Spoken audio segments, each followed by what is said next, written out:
Militer Rusia merilis rekaman pesawat pembom tempur multifungsi Su-34 bekerja di garis depan. Su-34 dirancang untuk menghancurkan target darat, permukaan dan udara, fasilitas infrastruktur musuh, yang dilindungi oleh sistem pertahanan udara dan terletak pada jarak yang cukup jauh dari lapangan terbang asal. Pesawat ini mampu menyelesaikan misi dalam menghadapi tembakan musuh dan tindakan balasan elektronik, siang dan malam, dalam kondisi cuaca apapun. Awak Su-34 menggunakan senjata pesawat terarah dan terpandu, dan juga berhasil menyelesaikan misi pengintaian udara dan peperangan elektronik.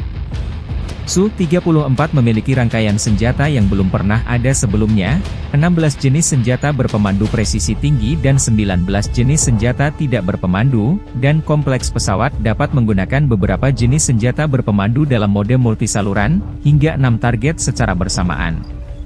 Di zona operasi militer khusus, awak Su-34 setiap hari melancarkan serangan rudal dan bom yang menghancurkan terhadap musuh, menghancurkan benteng dan posisi benteng militan Ukraina, demikian keterangan video militer Rusia.